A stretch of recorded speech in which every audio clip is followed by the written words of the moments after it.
ಸನ್ಯಾಸಿಷ್ಯರ ಜೀವನ ಸ್ಟೋರಿ ಇದೆ. ಹಾಗೆ how to live with God, ನಾವೇನು ಭಗವಂತನ ಜೊತೆ ಇರಬಹುದು. ಅಲ್ಲಿ ಶ್ರೀರಾಮಕೃಷ್ಣ ಹಲವಾರು ಅಂಶ ತಗೊಂಡ್ಬರ್ತಾರೆ. ಉದಾಹರಣೆಗೆ ನಾವು ರಾಮಕೃಷ್ಣರ ಮಂತ್ರ ತಗೊಂಡು ಧ್ಯಾನ ಮಾಡೋದಾದ್ರೆ ಒಂದೊಂದೇ ಧ್ಯಾನ ಹೇಗೆ ಮಾಡಬಹುದು. ಉದಾಹರಣೆಗೆ ರಾಮಕೃಷ್ಣ ಪಾದಕ್ಕೆ ನಾವು ಹೂವನ್ನು ಹಾಕಬೇಕಾದ್ರೆ ಆ ಪಾದದ ಬಗ್ಗೆ ಭಾವಿಸುವಂಥದ್ದು.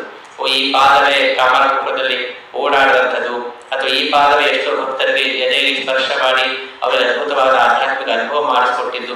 ಹೀಗೆ ಒಂದೊಂದೇ ಅಂಗವನ್ನು ತಗೊಂಡಾಗ ಅದರಿಂದ ಏನೇನು ಅದ್ಭುತವಾದ ಕಾರ್ಯಗಳಾಗಿದೆ ಅದನ್ನ ನೆನಪು ಮಾಡ್ಕೊಂತ ಶ್ರೀರಾಮಕೃಷ್ಣ ಚಿಂತನೆ ಮಾಡುವಂಥದ್ದು ಅಂತ ಇಂಥ ಹಲವಾರು ಐಡಿಯಾಸ್ ಅನ್ನ ಆ ಪುಸ್ತಕದಲ್ಲಿ ಕೊಡ್ತಾರೆ. ಅದನ್ನ ಯಾರು ಓದ್ಬೋದು, ಚೆನ್ನಾಗಿದೆ. ಮತ್ತೆ ಮಾಸ್ಟರ್ ಮಹಾಶಯ ಶ್ರೀರಾಮಕೃಷ್ಣ ಜೊತೆಗೆ ಇದ್ದವನಾದ್ರಿಂದ ವಚನವೇದದ ಎಷ್ಟೋ ಭಾಗಗಳಿಗೆ ಅವನ ಅರ್ಥ ಗೊತ್ತಾಗ್ತಿತ್ತು, ಇದಕ್ಕೆ ಹೇಳಿದ್ರು ಅಂತ. ಉದಾಹರಣೆ ನಾವು ವಚನವೇದ ಓದ್ಬೇಕಾದ್ರೆ ಯಾಕೆ ಈ ಮಾತನ್ನು ಶ್ರೀರಾಮಕೃಷ್ಣ ಹೇಳಿದ್ರು ಅಂತ ನಮ್ಗೆ ಸಹಜವಾಗಿ ಗೊತ್ತಾಗಲ್ಲ. ಅಲ್ಲಿ ಆ ವ್ಯಕ್ತಿಗೂ ರಾಮಕೃಷ್ಣಗೂ ಏನೋ ಸಂಬಂಧ ಇರುತ್ತೆ, ಅದ್ರ ಹಿಂದೆ ಏನೋ ಒಂದು ಘಟನೆ ಆಗಿರುತ್ತೆ, ಅದು ನಮಗೆ ಗೊತ್ತಿರಲ್ಲ. ನಮ್ಮ ಸಹಜವಾಗಿ ಸುಮ್ಮನೆ ಶ್ರೀರಾಮಕೃಷ್ಣ ಹೇಳಿದ ಮಾತ್ರ ಅದು ದಾಖಲಾಗಿರುತ್ತೆ. ಆದ್ರೆ ಅದ್ರಲ್ಲಿ ಬಂದಿರುತ್ತೆ, ಬ್ರಾಕೆಟ್ ಹಾಕಿರ್ತಾರೆ ಎಲ್ಲರೂ ನಗ್ತಾ ಇದ್ದಾರೆ ಅಂತ. ಅದ್ಯಾಕೆ ನಗ್ತಾ ಇದ್ದಾರೆ ನಮಗೆ ಅರ್ಥ ಆಗಲ್ಲ. ಯಾಕಂದ್ರೆ ಅಲ್ಲಿ ಶ್ರೀರಾಮಕೃಷ್ಣ ಏನೋ ಒಂದು ಹಾವಭಾವ ಮಾಡಿಯೋ ಕೈ ಸನ್ನೆ ಮಾಡಿಯೋ ಹೇಳಿರ್ತಾರೆ. ಮತ್ತೆ ಹಿಂದೆ ಏನೋ ಒಂದು ಘಟನೆ ಆಗಿರುತ್ತೆ, ಅದಕ್ಕೆ ಪೂರಕವಾಗಿ ಅದನ್ನೆಲ್ಲೋ ತಗೊಂಡು ಅದು ಹೇಳಿರ್ತಾರೆ, ಅದೆಲ್ಲ ನಮಗೆ ಗೊತ್ತಿರಲ್ಲ. ಮಾಸ್ಟರ್ ಮಹಾಶಯ ಪ್ರತ್ಯಕ್ಷ ದರ್ಶಿಯಾದ್ರಿಂದ ಅಂತ ಎಷ್ಟೋ ವಿಷಯವನ್ನು ತಿಳಿಸ್ಕೊಡ್ತಾ ಇದ್ದಾರೆ.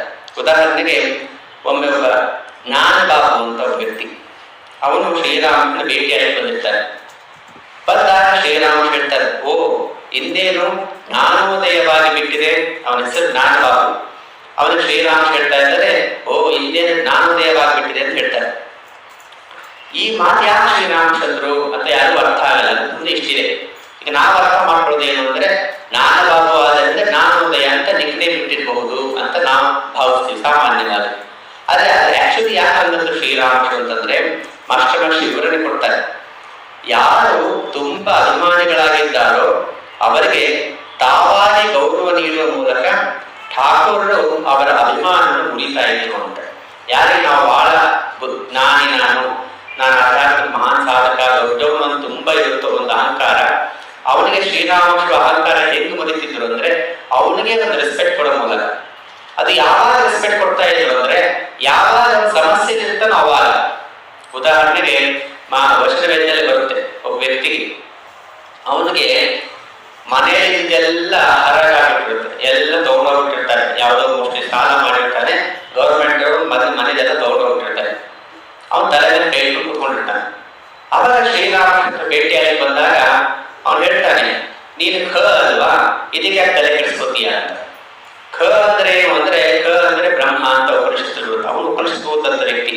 ಅವನು ಯಾವಾಗಲೂ ಹೇಳ್ತಿರ್ತ ನಾನ್ ಬ್ರಹ್ಮ ಅಂತ.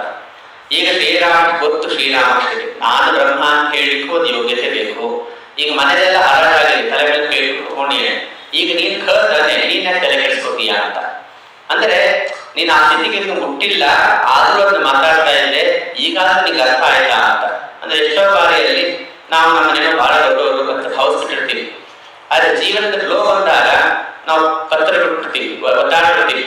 ಅದನ್ನು ಶ್ರೀರಾಮ ಬಳಸ್ಕೊತಿದ್ದಾರೆ. ಇದು ಯಾಕೆ ಶ್ರೀರಾಮಕೃಷ್ಣ ಹಾಗಂದ್ರು ಅಂದ್ರೆ ಅವರು ಅದಕ್ಕೆ ಅವ್ರು ಜ್ಞಾನಬಾಬು ಹೇಳಿದ್ರು, ಓ ಇನ್ನೇನು ಜ್ಞಾನೋದಯವಾಗಿ ಬಿಟ್ಟಿದೆ ಅಂತ. ಯಾಕೆ ಅಂದ್ರು ಅಂದ್ರೆ ಜ್ಞಾನಬಾಬುವಿಗಾಗ ಪತ್ನಿ ವಿಯೋಗವಾಗಿತ್ತು, ಅವಳು ಹೆಂಡತಿ ತೀರ್ಕೊಂಡಿದ್ದಾರೆ. ಅವನು ಯಾವಾಗ ನಾನು ಮಹಾಜ್ಞಾನಿ ಅಂತ ಜಗತ್ತಿನ ಮೇಲೆ ಮೋಹ ಇಲ್ಲ ಅಂತ ಹೇಳ್ಕೊಂಡಿದ್ದ. ಈಗ ಹೆಂಡತಿ ತೀರ್ಕೊಂಡ ಮೇಲೆ ಒದ್ದಾಡ್ತಿದ್ದಾನೆ. ಇದು ಸರಿಯಾದ ಸಮಯ ಔಷಧಿ ಕೊಡ್ಲಿಕ್ಕೆ. ಓ ನಿನ್ ಮಹಾಜ್ಞಾನಿಯಪ್ಪ ಬಂದಿದೆಯಲ್ವ ಈಗ ಅಂತ ಔಷಧಿ ನೀಡಲು ಇದು ಸರಿಯಾದ ಸಮಯ. ಬೇರೆ ಸಮಯದಲ್ಲಾದ್ರೆ ಔಷಧವನ್ನು ಮುಗಿದು ಬಿಡ್ತಾನೆ. ಎಲ್ಲಾ ಚೆನ್ನಾಗಿದ್ದಾಗ ನೀನ್ ಹೆಂಗೆಲ್ಲ ಅಲ್ಬಾರಪ್ಪ, ನೀನ್ ಮಹಾಜ್ಞಾನಿ ಇನ್ನೂ ಆಗಿಲ್ಲ ಅಂತಂದ್ರೆ ಅವ್ನು ಫಿಲಾಸಫಿ ಕೊಡ್ತಾನೆ. ಈಗ ನಾನು ಚೆನ್ನಾಗಿದ್ದೇನೆಲ್ಲ, ನನಗೇನು ತೊಂದರೆ ಇಲ್ಲ, ನಾನು ನೆಮ್ಮದಿದ್ದೇನೆ, ನನಗೆ ಯಾರ ಮೇಲೆ ಮೋಹ ಇಲ್ಲ ಅಂತ ಹೇಳ್ತಿರ್ತಾನೆ. ಆದ್ರೆ ಈಗ ಪತ್ನಿ ವಿಯೋಗ ಆಗಿದೆ, ಮೋಹ ಇದ್ದಿದ್ದು ಅವನಿಗೂ ಅನುಭವಕ್ಕೆ ಬರ್ತಾ ಇದೆ. ಈ ಸಮಯದಲ್ಲಿ ನಾನೆಂದಾಗ ಅವನು ಯೋಚನೆ ಮಾಡ್ತಾನೆ, ನಾನು ಮಾತಾಡಿ ಸರಿ ಇರಲಿಲ್ಲ ಅಂತ. ನಂತರ ಅಂದು ಮಾತಿನ ಸಂದರ್ಭದಲ್ಲಿ ಶ್ರೀರಾಮನಿಗೆ ಜೀವನದ ಅತ್ಯುನ್ನತ ಆದರ್ಶ ತಿಳಿಸ್ಕೊಟ್ರು. ರಾಮನಿಜಾನಕ ಅವರಿಗೆ ತಿಳಿಸ್ಕೊಡ್ತಾರೆ, ನೋಡು ನೀನು ಜ್ಞಾನ ಅಜ್ಞಾನ ಬೇಡಕ್ಕೂ ಅತೀತನಾಗುವಂತ. ಈ ರೀತಿ ಶ್ರೀರಾಮಕೃಷ್ಣನು ಸಮಾಧಾನ ಮಾಡ್ತಾ ಜೀವನವನ್ನು ದಿಕ್ಕೊಡ್ತಾರೆ. ಹಿಂಗೆ ಶ್ರೀರಾಮಕೃಷ್ಣನು ವಚನದಿಂದ ಹೇಳ್ತಕ್ಕಂಥ ಮಾತುಗಳಿಗೆ ಈ ರೀತಿ ಒಳಾರ್ಥಗಳಿರುತ್ತೆ. ಅದು ಗೊತ್ತಾಗಬೇಕು ಅಂತಂದ್ರೆ ಪ್ರತ್ಯಕ್ಷ ದರ್ಶಿ ಇರಬೇಕು. ಅದ್ರ ಜೊತೆಗೆ ಯಾವ ಪಾತ್ರಕ್ಕೆ ಅವರು ಆ ಮಾತನ್ನು ಹೇಳಿದ್ದು, ಯಾಕೆ ಹೇಳಿದ್ದು, ಯಾವ ಗೊತ್ತಿಲ್ಲ ಅಂದ್ರೆ ನಮಗೆ ಕಾಂಟೆಕ್ಸ್ಟ್ ಗೊತ್ತಾಗಲ್ಲ.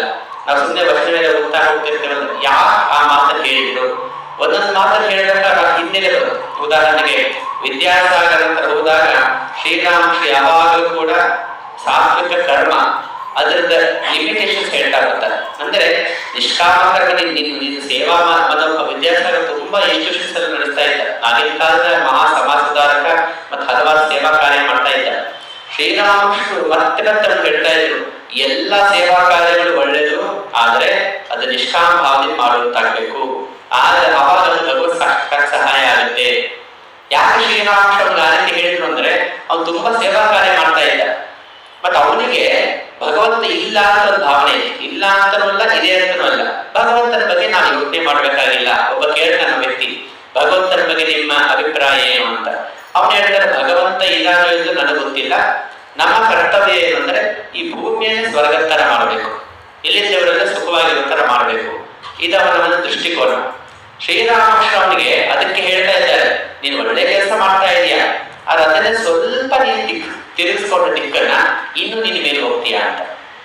ಈ ರೀತಿ ರಾಮಕೃಷ್ಣ ವರ್ಷದಲ್ಲಿ ವಿದ್ಯಾಸಾಗರ ಭೇಟಿಯಾದಾಗ ಇಲ್ಲಿ ತುಂಬಾ ನಿಸ್ವಾರ್ಥ ಕರ್ಮದ ಬಗ್ಗೆ ಮತ್ಮತ್ ಹೇಳ್ತಾರೆ. ಆಮೇಲೆ ಬ್ರಹ್ಮನ ಬಗ್ಗೆ ತುಂಬಾ ಹೇಳ್ತಾರೆ. ಬ್ರಹ್ಮ ಅಂದ್ರೆ ಯಾರು, ಬ್ರಹ್ಮ ಅಂದ್ರೆ ಏನು ಮತ್ಮತ್ ಹೇಳ್ತಾರೆ. ಯಾಕಂದ್ರೆ ವಿದ್ಯಾಸಾಗರನಿಗೆ ಅದೆಲ್ಲ ಇದೆ ಅಂತ ಒಂದು ಕಲ್ಪನೆ ಕೊಡ್ಬೇಕು ಅಂತ. ಮುಂದೆ ಯಾರೋ ಒಬ್ರು ರಾಮಕೃಷ್ಣ ವಿದ್ಯಾಸಾಗರ ಬಗ್ಗೆ ಮಾತಾಡಿದಾಗ ಅವ್ರು ಹೇಳ್ತಾರೆ, ವಿದ್ಯಾಸಾಗರನಿಗೆ ಅವನು ಒಳಗಡೆ ಏನಿದೆ ಅಂತ ಅವನಿಗೆ ಗೊತ್ತಿಲ್ಲ ಅಂತ. ಅದ್ಭುತವಾದಂತಹ ಬಂಗಾರ ಅವನ ಒಳಗಡೆ ಮುಕ್ತು ರತ್ನ ಇದೆ, ಅದನ್ನು ಮಣ್ಣು ಮುಚ್ಕೊಂಡ್ಬಿಟ್ಟಿದೆ. ಸ್ವಲ್ಪ ಮಣ್ಣು ತೆಗೆದ್ರೆ ಅವನಿಗೆ ಒಳಗಡೆ ಎಂಥ ನಿಧಿ ಇದೆ ಗೊತ್ತಾಗತ್ತೆ, ಆಮೇಲೆ ಅವ್ನು ಚೇಂಜ್ ಆಗ್ತಾನೆ ಅಂತ ರಾಮಕೃಷ್ಣ ಹೇಳ್ತಾರೆ. ಅಂದ್ರೆ ಶ್ರೀರಾಮಕೃಷ್ಣ ವ್ಯಕ್ತಿ ನೋಡಿದ ತಕ್ಷಣ ಕೊಡುವಂತ ಉತ್ತರಗಳು ಹೇಗಿರ್ತಾವಂದ್ರೆ ಆ ವ್ಯಕ್ತಿಯ ಮಾನಸಿಕ ಸ್ಥಿತಿ, ಅವನ ಸುತ್ತಮುತ್ತ ಸಾಮಾಜಿಕ ಪರಿಸ್ಥಿತಿ, ಅದನ್ನು ನೋಡ್ಬಿಟ್ಟು ಶ್ರೀರಾಮಕೃಷ್ಣ ಹೇಳ್ತಾ ಇರ್ತಾರೆ. ಅದಕ್ಕೆ ಇಲ್ಲಿ ನಾನೋದಯ ಆಗಿಟ್ಟಿದೆ ಅಂತ ಯಾಕೆ ಹೇಳಿದ್ರು ಅಂದ್ರೆ ಅವನ ಪತ್ನಿ ನಿಯೋಗ ಆಗಿದೆ. ಅವನು ಬಹುಶಃ ತಾನು ಮಹಾನ್ ನಾನೇ ಅಂತ ಹೇಳ್ಕೊಂಡು ಓಡಾಡ್ತಾ ಇದ್ದು ನನಗೆ ಗೊತ್ತಿಲ್ಲ. ಅಂತ ಸಮಯದಲ್ಲಿ ಶ್ರೀರಾಮಕೃಷ್ಣ ಅವನಿಗೆ ಈಗ ಆ ಟ್ರೀಟ್ಮೆಂಟ್ ಕೊಡ್ತಾ ಇದ್ದಾರೆ, ನೀನ್ ಮಹಾನ್ ನಾನೇ ಅಲ್ಲಪ್ಪ, ಈಗ ನಿನಗೆ ಯಾಕೆ ತೊಂದರೆ ಆಗಿದೆ ಅಂತ. ಅವಾಗ ಒಂದು ಅರ್ಥ ಆಗುತ್ತೆ, ಇಲ್ಲ ನಾನು ಇನ್ನೂ ಆ ಸ್ಥಿತಿ ಮುಟ್ಟಿಲ್ಲ, ನಾನು ಮುಟ್ಟಬೇಕು ಅಂತ. ಇದು ಒಂದು ಶ್ರೀರಾಮಕೃಷ್ಣ ಟಾಂಟ್ ಕೊಡೋದಲ್ಲ, ಕುಹಕ ಅಲ್ಲ, ಬದಲ ಪ್ರೀತಿಯಿಂದ ಹೇಳುವಂಥದ್ದು. ಅಂದ್ರೆ ಇಲ್ಲಿಂದ ನೀವು ಮೇಲೆ ಇರಬೇಕು ಅಂತ. ಶ್ರೀರಾಮಕೃಷ್ಣ ಜೀವನದಲ್ಲಿ ನಾವು ನೋಡಿದಾಗ, ವಚನವೇದ ಆಗ್ಬೋದು, ಅವ್ರ ಜೀವನ ಓದಿದಾಗ ಯಾವುದೇ ವ್ಯಕ್ತಿ ಬಂದ್ರು ಅವ್ರಿಗೆ ಯೋಚನೆ ಮಾಡ್ತಿದ್ದಿಷ್ಟೇ, ಇವನು ಭಗವತ್ ಸಾಕ್ಷಾತ್ಕಾರ ಮಾಡ್ಕೊಳ್ಳೋದು ಹೇಗೆ, ಅದಕ್ಕೆ ಇವನು ಯಾವ ರೀತಿ ಬೆಳವಣಿಗೆ ಆದರೆ ಒಳ್ಳೇದು, ಅದಕ್ಕೆ ನಾನು ಏನ್ ಸಲಹೆ ಸೂಚನೆ ಕೊಡ್ಬೇಕು, ಹಾಗೆ ಹೇಳ್ತಾ ಹೋಗ್ತಾರೆ.